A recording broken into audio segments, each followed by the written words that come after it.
Bagaimana jika saya memberitahu Anda bahwa ada makhluk dalam Alkitab yang begitu menakutkan, sehingga monster film horor terlihat seperti hewan peliharaan yang menggebaskan? Hari ini kita akan menyelami 13 entitas paling menyeramkan dalam kitab suci. Dari yang aneh hingga yang benar-benar tak terbayangkan. Yang nomor 1 akan mengubah cara Anda melihat Alkitab selamanya. Perjalanan kita dimulai dengan makhluk yang mungkin Anda kenal dari Harry Potter, tapi sebenarnya sudah disebutkan dalam Alkitab ribuan tahun yang lalu. Basilis.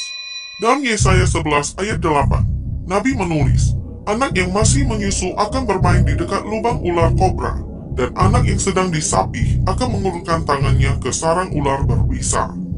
Ular berbisa ini sangat ditakuti dalam tradisi kuno, sehingga orang-orang percaya bahwa ia bisa membunuh dengan satu tatapan. Legenda bahkan menyebut makhluk ini lahir dari telur ayam yang ditetaskan oleh ular. Dalam Alkitab, Basilis melambangkan kejahatan tersembunyi yang muncul dari tempat tak terduga. Menariknya, karya abad pertengahan menggambarkannya sebagai hibrida antara ayam dan ular, sosok yang memikat para seniman selama berabad-abad. Dan ini yang baru ke-13. Jika Basilis saja sudah membuat Anda merinding, bersiaplah untuk yang berikutnya. Makhluk ke-12, Unicorn. Ya, Anda tidak salah dengar. Unicorn memang muncul dalam Alkitab versi King James, tapi ini bukan kuda poni pelangi dari dongeng. Kata Ibrani berikut ini diterjemahkan sebagai unicorn dalam beberapa terjemahan lama. Dalam Bilangan 23 ayat 22 tertulis, Tuhan membawa mereka keluar dari Mesir. Dia memiliki kekuatan bagaikan seekor unicorn. Namun para cendekiawan modern meyakini bahwa kata ini mungkin merujuk pada hewan nyata yang kini punah, seperti oryx, antelope besar bertanduk panjang, atau mungkin badak, bahkan narwhal, makhluk laut dengan taring spiral tunggal. Apapun asalnya, Alkitab menggambarkannya sebagai makhluk kuat dan liar, simbol kekuatan dan keagungan ciptaan. Dan bagian paling menarik, kita baru saja memulai, masih ada 11 makhluk lagi, masing-masing lebih mengejutkan dari yang sebelumnya. Bisakah Anda menebak apa selanjutnya? Makhluk ke-11, Kerub. Lupakan gambaran bayi lucu bersayap kecil.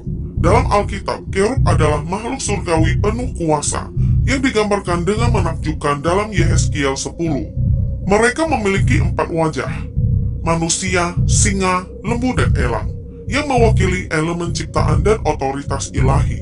Mereka juga memiliki 4 sayap dan seluruh tubuhnya, termasuk sayapnya, dipenuhi dengan mata, simbol kewaspadaan dan penglihatan ilahi. Ini bukan makhluk yang menenangkan, melainkan penuh wibawa dan rasa takut. Yehezkiel 10 ayat 12 menuliskan bahwa tubuh punggung, tangan, sayap, dan roda-roda mereka semuanya dipenuhi mata. Kerub menjaga tempat-tempat suci, seperti gerbang Eden setelah pengusiran Adam dan Hawa, dan mereka mengelilingi tahta Tuhan. Bayangkan bertemu makhluk ini dalam kegelapan, berwajah empat dan penuh mata, ditugaskan menjaga kekudusan dengan kehadiran yang luar biasa dan menggentarkan. Dan percayalah, kita masih belum mencapai makhluk paling aneh dalam daftar ini. Makhluk ke-10, Serafim. Kita memasuki 10 besar dengan makhluk surgawi lain yang tidak kalah menakutkan, Serafim. Lupakan gambaran kerub lembut di langit-langit gereja. Serafim dalam Alkitab jauh lebih dahsyat. Dalam Yesaya pasal 6, Nabi melihat visi yang hampir membuatnya pingsan ketakutan. Serafim digambarkan memiliki 6 sayap. 2 menutupi wajah mereka, mungkin karena tidak sanggup menatap keagungan Tuhan. 2 menutupi kaki mereka sebagai simbol kerendahan, dan 2 digunakan untuk terbang. Nama Serafim berasal dari bahasa Ibrani yang berarti yang terbakar. Mereka adalah makhluk bercahaya menyala dalam api kesucian. Begitu murni hingga kehadiran mereka bisa membakar siapapun yang tidak kudus. Salah satu Serafim bahkan menyentuh bibir Yesaya dengan bara api, tanda pemurnian ilahi. Pengalaman itu membuat Yesaya sangat takut akan nyawanya. Dan ingat, ini baru nomor 10. Makhluk ke-9, Behemoth. Dalam Ayub pasal 40, kita menemukan salah satu deskripsi paling megah tentang makhluk terestrial dalam seluruh Alkitab. Di tengah penderitaan Ayub, Tuhan menunjukkan kekuatannya lewat sosok Behemoth, makhluk kolosal simbol kekuatan alam yang tidak terbatasi. Tulangnya digambarkan seperti tabung perunggu, dan anggota tubuhnya seperti batang besi. Ia disebut sebagai yang pertama dari karya Tuhan, merumput di pegunungan, bersembunyi di rawa, dan beristirahat di antara tanaman teratai. Behemoth bukan makhluk biasa. Banyak cendekiawan menganggap Behemoth sebagai hewan nyata seperti hippopotamus atau kerbau liar. Meskipun sebagian orang berspekulasi bahwa deskripsinya mengarah pada makhluk purba seperti dinosaurus. Apapun identitas pastinya, Behemoth adalah lambang kekuatan Tuhan atas ciptaan. Makhluk tangguh yang menunjukkan supremasi ilahi di dunia fisik. Dan ini baru awal dari kengerian yang lebih dalam di dalam daftar kita. Makhluk ke-8, Abaddon. Dalam Wahyu pasal 9, kita diperkenalkan pada sosok apokaliptik bernama Abaddon. Dalam bahasa Ibrani berarti penghancur, dan disebut Apollyon dalam bahasa Yunani. Ia adalah malaikat jurang, pemimpin pasukan belalang setan yang dilepaskan untuk menyiksa umat manusia selama 5 bulan penuh. Dalam Wahyu 9 ayat 7-11 melukiskan gambaran mengerikan tentang pasukan ini. Belalang-belalang yang tampak seperti kuda perang, memakai sesuatu seperti mahkota emas, berwajah manusia, berambut seperti wanita, bergigi seperti singa, bersenjata pelindung dada besi, dan bersayap dengan suara gemuruh seperti kereta perang. Ekor mereka memiliki sengat seperti kalajengking. Bayangkan langit yang menghitam oleh gerombolan makhluk-makhluk ini. Teror hidup yang dipimpin oleh Abaddon, malaikat dari jurang maut itu sendiri. Sebuah gambaran kengerian rohani yang tidak terlupakan. Makhluk ke-7, tempat binatang Daniel. Dalam Daniel pasal 7, Nabi menerima visi yang terasa seperti bagian dari kisah fantasi gelap. Namun ini berasal langsung dari Alkitab. Dalam penglihatannya, 4 binatang muncul dari laut, masing-masing lebih aneh dan menakutkan dari yang sebelumnya. Yang pertama seperti singa bersayap elang. Sayapnya dicabut, lalu ia diangkat dan dibuat berdiri seperti manusia, seperti diberi hati manusia. Yang kedua menyerupai beruang, terangkat di satu sisi dengan 3 tulang rusuk di mulutnya, dan diperintahkan untuk melahap banyak daging. Yang ketiga seperti macan tutul, tetapi memiliki 4 sayap dan 4 kepala, dan kepadanya diberikan kekuasaan. Lalu muncul binatang keempat, makhluk yang begitu buas, kuat, dan tidak terdeskripsikan. Dengan gigi besi besar, ia melahap dan menghancurkan tanpa ampun. Ia memiliki 10 tanduk dan 1 tanduk kecil muncul, dengan mata seperti manusia dan mulut yang sombong. Makhluk-makhluk ini sering ditafsirkan sebagai lambang kekaisaran-kekaisaran dunia, tetapi bentuk mereka yang mengerikan dan surrealis menjadikan mereka salah satu makhluk paling menakutkan dalam seluruh Alkitab. Makhluk ke-6, Iblis Legion. Dalam Markus pasal 5, kita menyaksikan salah satu pertemuan paling mengerikan antara Yesus dan dunia roh. Seorang pria kerasukan begitu banyak iblis, hingga saat ditanya namanya, ia menjawab, "Namaku Legion, karena kami banyak." Dalam konteks Romawi, satu legion berisi 3.000 hingga 6.000 tentara, menunjukkan betapa banyak roh jahat yang merasuki pria ini. Mereka memberinya kekuatan luar biasa, ia mampu memutus rantai dan membebaskan diri dari belenggu. Ia tinggal di kuburan, menjerit di malam hari dan melukai dirinya dengan batu, menebar ketakutan ke siapapun yang lewat. Namun yang paling mencegangkan terjadi saat Yesus mengusir roh-roh itu. Mereka memohon untuk masuk ke dalam kawanan babi. Dengan izinnya, mereka masuk ke sekitar 2.000 babi yang langsung mengamuk, terjun dari tebing dan mati tenggelam. Kisah ini menyingkap betapa dahsyat dan merusaknya kekuatan jahat saat menguasai tubuh manusia, dan betapa superiornya otoritas Kristus atas dunia roh. Dan percaya tidak, 5 makhluk yang bahkan lebih menakjubkan masih menunggu. Makhluk kelima, Nephilim. Kejadian 6 menyebutkan makhluk misterius yang telah memicu banyak spekulasi. Nephilim dikatakan bahwa sebelum air bah, anak-anak Allah mengambil istri dan anak-anak perempuan manusia, dan melahirkan keturunan yang disebut sebagai raksasa, pahlawan zaman dahulu yang terkenal, namun juga sangat rusak. Banyak yang menafsirkan anak-anak Allah sebagai malaikat yang jatuh, atau makhluk surgawi, sehingga Nephilim dianggap sebagai hasil dari persatuan antara dunia ilahi dan manusia. Mereka digambarkan sebagai makhluk perkasa yang menjadi simbol kejatuhan moral sebelum datangnya hukuman Tuhan berupa air bah. Teks-teks Yahudi kuno dan sumber ekstra-biblikal menyebut Nephilim bisa mencapai tinggi lebih dari 3 meter, sosok raksasa yang menakutkan.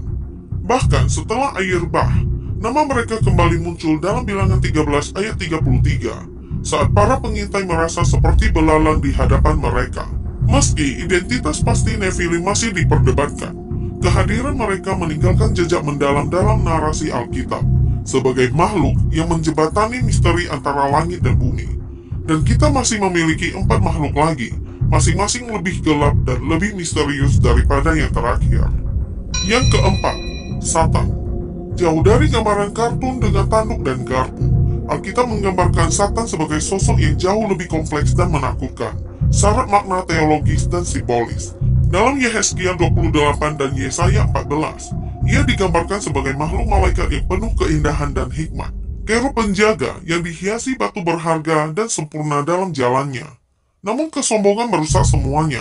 Hatimu menjadi angkuh karena kecantikanmu, dan engkau merusak hikmatmu karena semarakmu. Setelah kejatuhannya, penggambarannya menjadi jauh lebih gelap.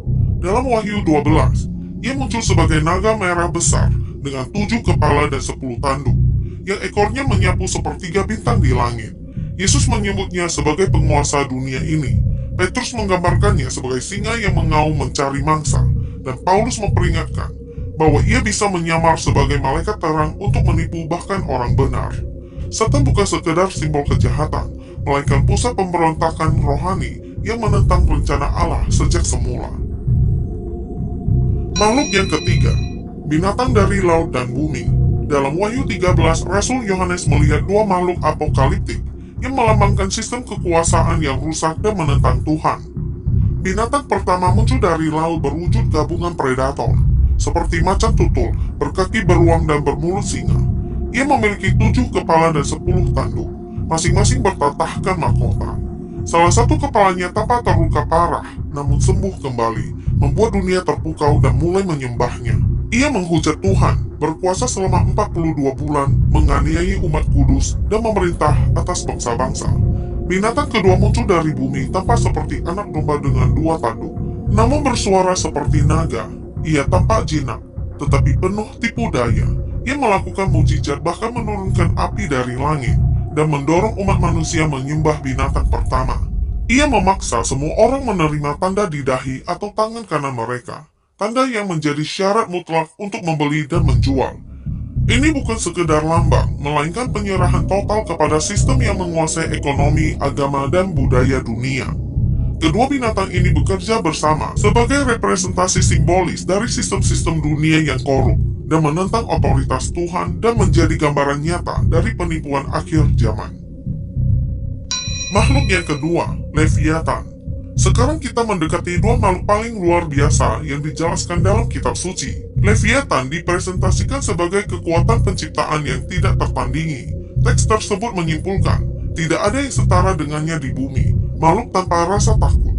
Ia memandang rendah semua yang angkuh. Ia adalah raja atas semua yang sombong. Ia adalah representasi dari kekuatan mentah, kekuatan absolut dan kekacauan yang tak terjaga. Makhluk mitos sejati yang melambangkan segala sesuatu yang tidak dapat dikendalikan oleh umat manusia. Makhluk yang pertama, 4 makhluk hidup di depan tahta Tuhan. Di puncak daftar ini adalah makhluk paling menakjubkan dalam seluruh kitab suci. 4 makhluk hidup di depan tahta Tuhan seperti yang digambarkan dalam Wahyu 4. Yohanes melihat mereka mengelilingi tahta dalam penglihatan yang penuh kemuliaan dan misteri. Setiap makhluk memiliki rupa berbeda. Satu seperti singa, satu seperti lembu, satu berwajah manusia, dan satu lagi seperti elang terbang. Mereka dipenuhi dengan mata di depan, belakang, bahkan di bawah sayapnya. Simbol kewaspadaan sempurna dan kesadaran ilahi yang melampaui batas manusia. Setiap makhluk memiliki 6 sayap dan tidak pernah berhenti siang maupun malam, yang menyatakan, "Kudus, kudus, kuduslah Tuhan Allah yang Maha Kuasa, yang ada dan yang sudah ada dan yang akan datang." Makhluk-makhluk ini bukan sekedar simbol, tetapi perwujudan kemegahan, kesucian, dan otoritas Tuhan yang mutlak. Penampilan mereka yang luar biasa menantang logika manusia dan menarik kita masuk ke dalam misteri surgawi. Tanpa ragu, inilah makhluk paling agung yang pernah disebut dalam Alkitab, yang mengingatkan kita akan keagungan Sang Pencipta dan betapa kecilnya kita di hadapannya.